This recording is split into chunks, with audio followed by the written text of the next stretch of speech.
ಬೆಳಗಾವಿ ಜಿಲ್ಲೆಯ ನಿಪ್ಪಾಣಿ ಬಳಿಯ ಕಾರವಾರದಲ್ಲಿ ನಿನ್ನೆ ನಡೆದಂಥ 6ನೇ ಕನ್ನಡ ಸಾಹಿತ್ಯ ಸಮ್ಮೇಳನದಲ್ಲಿ ಸಚಿವರಾದ ಶ್ರೀಮತಿ ಲಕ್ಷ್ಮೀ ಹೆಬ್ಬಾಳ್ಕರ್ ಅವರು ಒಂದು ಹೇಳಿಕೆ ಕೊಟ್ಟರು. ಸ್ವಾತಂತ್ರ್ಯ ಪೂರ್ವದಲ್ಲಿ ಬೆಳಗಾವಿ ಮಹಾರಾಷ್ಟ್ರದಲ್ಲಿತ್ತು, ಕನ್ನಡಿಗರು ಮತ್ತು ಮರಾಠಿಗರು ಅನ್ಯ ಭಾವದಿಂದ ಬದುಕ್ತಿದ್ರು ಅಂತೇಳಿ.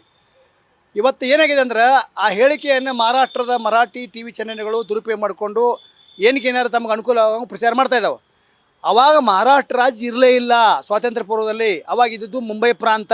ನಾವು ಬೆಳಗಾವಿ, ಧಾರವಾಡ, ಬಿಜಾಪುರ, ಕಾರವಾರ ಈ ಜಿಲ್ಲೆಗಳು ಮುಂಬೈ ಪ್ರಾಂತಾಗಿದ್ದರು. ಇಲ್ಲಿ ಚುನಾಯಿತ ಪ್ರತಿನಿಧಿಗಳು ಮುಂಬೈ ಅಸೆಂಬ್ಲಿಗೆ ಆರಿಸಿ ಬರ್ತಿದ್ರು. ಕರ್ನಾಟಕ ಏಕೀಕರಣ 50 ವರ್ಷ ಹೋರಾಟದ ಫಲವಾಗಿ 56ರೊಳಗೆ ಮೈಸೂರು ರಾಜ್ಯ ಅಸ್ತಿತ್ವಕ್ಕೆ ಬಂತು. ಮೈಸೂರು ಅಸ್ತಿತ್ವಕ್ಕೆ ಬಂದಾಗ ನಾವು ಈ 4 ಜಿಲ್ಲೆಗಳು ಮೈಸೂರು ರಾಜ್ಯಕ್ಕೆ ಸೇರಿದ್ವು. ಅವರು ಮುಂಬೈ ಪ್ರಾಂತ ಅನ್ನೋ ಬದಲಿ ಮಹಾರಾಷ್ಟ್ರ ರಾಜ್ಯ ಅಂದಾರ. ಇದು ಒಂದು ತಾಂತ್ರಿಕ ತಪ್ಪು ಅಂತ ನಾ ಭಾವಿಸ್ತೇನೆ. ಯಾಕಂದ್ರೆ ಅವ್ರು ಮುಂಬೈ ಪ್ರಾಂತ ಅಂತಿದ್ರೆ ಅದೇನು ಸುಳ್ಳಲ್ಲ. ನಾವು ಮಹಾರಾಷ್ಟ್ರದಾಗ ಅನ್ನೋಕ್ಕಿಂತ ಮುಂಬೈ ಪ್ರಾಂತಾಗಿದ್ದೀವಿ ನಾವು 4 ಜಿಲ್ಲೆದಾರು. ಆಮೇಲೆ ಕರ್ನಾಟಕ ಏಕೀಕರಣ ಸಲುವಾಗಿ 50 ವರ್ಷ ಹೋರಾಟ ನಡೆದ ನಂತರ ಫಜಲ್ ಅಲಿ ಆಯೋಗ 1953ರಲ್ಲಿ ರಚನೆಯಾದಂಥ ನ್ಯಾಯಮೂರ್ತಿ ಫಜಲ್ ಅಲಿ ಆಯೋಗ ತೀರ್ಪು ಕೊಟ್ಟಾಗ 56ನೇ ಇಶ್ಯೂ ಬಂತು. ನವಂಬರ್ 1ಕ್ಕೆ ಇವು 4 ಜಿಲ್ಲೆಗಳು ಅಲ್ಲಿ ಬಂದು. ಅದಕ್ಕೆ ನಾನು ಒಬ್ಬ ಜವಾಬ್ದಾರಿ ಸ್ಥಾನದಿಂದ ಇರುವಂಥ ಶ್ರೀಮತಿ ಲಕ್ಷ್ಮೀ ಹೆಬ್ಬಾಳ್ಕರ್ ಅವರಿಗೆ ನಾನು ಒತ್ತಾಯ ಮಾಡ್ತಾ ಇದ್ದೇನೆ.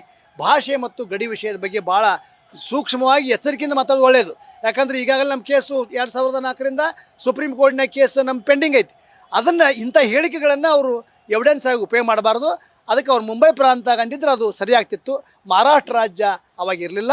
ಮಹಾರಾಷ್ಟ್ರ ರಾಜ್ಯ ಅಸ್ತಿತ್ವಕ್ಕೆ ಯಾವಾಗ ಬಂದದ್ದು? ನಮ್ಮ ಮೈಸೂರು ರಾಜ್ಯ ಅಸ್ತಿತ್ವ ಬಂದ ಮೇಲೆ 4 ವರ್ಷಕ್ಕೆ 1960 ಮೇ 1ಕ್ಕೆ ಅಸ್ತಿತ್ವಕ್ಕೆ ಬಂದಿದ್ದು ಮಹಾರಾಷ್ಟ್ರ ರಾಜ್ಯ. ಆವರೆಗೆ ಮಹಾರಾಷ್ಟ್ರ ರಾಜ್ಯ ಇರಲಿಲ್ಲ. ಆದ್ದರಿಂದ ಈ ಸಂದರ್ಭದಲ್ಲಿ ಅವರು ಸಚಿವರು ಇರಲಿ, ಮುಖ್ಯಮಂತ್ರಿ ಇರಲಿ, ಶಾಸಕರಿರಲಿ ಹೆಚ್ಚು ಎಚ್ಚರಿಕೆ ವಹಿಸಿ ಮಾತಾಡಬೇಕು ಅಂಥೇಳಿ ನಾನು ಮನವಿ ಮಾಡ್ತಾ ಇದ್ದೇನೆ. ಮಹಾರಾಷ್ಟ್ರದಲ್ಲಿಯ ಏಕನಾಥ್ ಶಿಂದೆ ಸರ್ಕಾರ 2022 ಮಾರ್ಚ್ನಲ್ಲಿ ಒಂದು ಡಿಸಿಷನ್ ತೊಗೊಂಡ್ರು. ಕರ್ನಾಟಕದ 5 ಜಿಲ್ಲೆಗಳ 865 ಹಳ್ಳಿ ಪಟ್ಟಣಗಳಲ್ಲಿ ಮಹಾತ್ಮ ಫುಲೆ ಜನಾರೋಗ್ಯ ಯೋಜನೆಯನ್ನು ಜಾರಿ ತರಬೇಕು ಮತ್ತು ಅದು ಮರಾಠಿ ಭಾಷಿಗರಿಗೆ ಮಾತ್ರ ಅನ್ವಯವಾಗಿ ಜಾರಿ ತರಬೇಕು ಅಂತ ಒಂದು ನಿರ್ಧಾರ ತೆಗೆದುಕೊಂಡ್ರು. ಮುಂದೆ ಏಪ್ರಿಲ್ ತಿಂಗಳದಾಗ ಒಂದು ಅಧಿಕೃತ ಆದೇಶನೂ ಹೊಂದಿಸಿರು. ಏನಂತ, ಇಲ್ಲಿ ಜಾರಿ ತರ್ತೇವೆ ಮತ್ತು ಯಾರು ಮರಾಠಿ ಭಾಷಿಕ ಅಂತ ಬರೆದು ಕೊಡ್ತಾರೆ ಅವ್ರಿಗೆ ಎಷ್ಟನ್ನು ಒತ್ತು ಕೊಡ್ತೇವೆ ಅಂತ. ಅಂದ್ರೆ ಭಾಷಾ ತಾರತಮ್ಯ ಮಾಡಿ ಅವರು ಅದನ್ನು ಜನಾರೋಗ್ಯ ಯೋಜನೆ ಜಾರಿ ತರ ಅವ್ರಿಗೆ ಉದ್ದೇಶ, ರಾಜಕೀಯ ಉದ್ದೇಶ ಐತಿ. ಇಲ್ಲಿ ಮರಾಠಿ ಭಾಷಿಕರಿಗೆ ಆರೋಗ್ಯ ಸುಧಾರಿಸಬೇಕು, ಅವ್ರಿಗೆ ಇನ್ಶೂರೆನ್ಸ್ ಸಿಗಬೇಕು ಅಂತ ಅವ್ರ ಉದ್ದೇಶ ಇಲ್ಲ. ಸ್ಪಷ್ಟವಾಗಿದೆ ಅದಾಗದ ಮರಾಠಿ ಭಾಷಿಕರನ್ನು ಸೆಳೆಯುವ ಸಲುವಾಗಿ ಸೋತು ಸುಣ್ಣಾದಂಥ ಶಿವಸೇನೆ ಮತ್ತು MS ಅವರಿಗೆ ಬಲ ತುಂಬುವ ಸಲುವಾಗಿ ಅವ್ರು ಮಾಡಿದಾರೆ. ಅವರೇನೋ ಮಾಡಿದರು. ನಮ್ಮ ಸರ್ಕಾರದವ್ರು ಏನು ಮಾಡಿದರು? ಕರ್ನಾಟಕ ಸರ್ಕಾರ ಇಲ್ಲಿವರೆಗೂ ಅದರ ಬಗ್ಗೆ ಅಧಿಕೃತವಾಗಿ ಪ್ರತಿಭಟನೆ ವ್ಯಕ್ತಪಡಿಸಿಲ್ಲ, ಅಧಿಕೃತವಾಗಿ ಪ್ರತಿಕ್ರಿಯೆ ವ್ಯಕ್ತಪಡಿಸಿಲ್ಲ. ಇದಕ್ಕೇನು ಕಾರಣ ಅಂದರೆ ಗಡಿ ಭಾಗದಲ್ಲಿಯ ಮರಾಠಿಗರ ಓಲೈಕೆ ಸಲುವಾಗಿ ಮಾಡಿದಾರು. ಇದರಿಂದ ಕನ್ನಡಿಗರು ಮತ್ತು ಕರ್ನಾಟಕ ಹಿತಾಸಕ್ತಿ ಧಕ್ಕೆ ಆಕತ್ತೆ.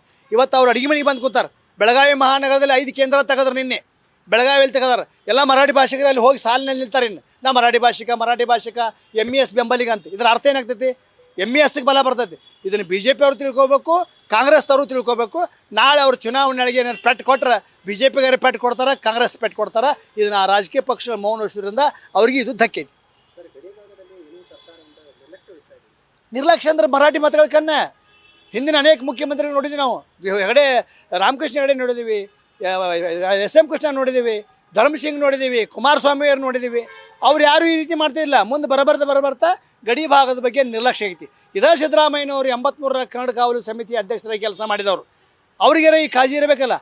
ಮತ್ತು ಗಡಿ ಸಂರಕ್ಷಣಾ ಆಯೋಗದ ಅಧ್ಯಕ್ಷ ಯಾರದಾರ? ಈಗ ಸುಪ್ರೀಂ ಕೋರ್ಟಿನ ನಿವೃತ್ತ ನ್ಯಾಯಮೂರ್ತಿ ಶಿವರಾಜ್ ಪಾಟೀಲ್ ಅದಾರ. ಅವ್ರನ್ನ ನೋಡ್ಬೇಕಲ್ಲ. ಯಾರಿಲ್ಲ. ಶಿವರಾಜ್ ಪಾಟೀಲ್ ನೇಮಕಾಗಿ 1 ವರ್ಷ ಆಯ್ತು. ಬೆಳಗಾವಿ ಸಹಿ ಹಾದಿಲ್ಲ. ನೀವು ಗಡಿ ಸಂರಕ್ಷಣಾ ಆಯೋಗದವ್ರು ಬರೋಂಗಿಲ್ಲ. ಗಡಿ ಉಸ್ತುವಾರಿ ಸಚಿವರಂಕ ನಮ್ಮಲ್ಲಿಲ್ಲ. ಮಹಾರಾಷ್ಟ್ರದಾಗ 2 ಅದಾರ. ಇಲ್ಲಿ HK ಪಾಟೀಲ್ ಮಾಡಂತೇಳಿ ಒತ್ತಾಯ ಮಾಡಿದ್ರು ಸಹಿತ ಏನೂ ಇಲ್ಲ. ಗಡಿ ವಿಷಯ ಯಾರಿಗೂ ಸಂಬಂಧ ಇಲ್ಲ, ನನಗೂ ಸಂಬಂಧ ಇಲ್ಲ, ನಿಮಗೂ ಸಂಬಂಧ ಇಲ್ಲ.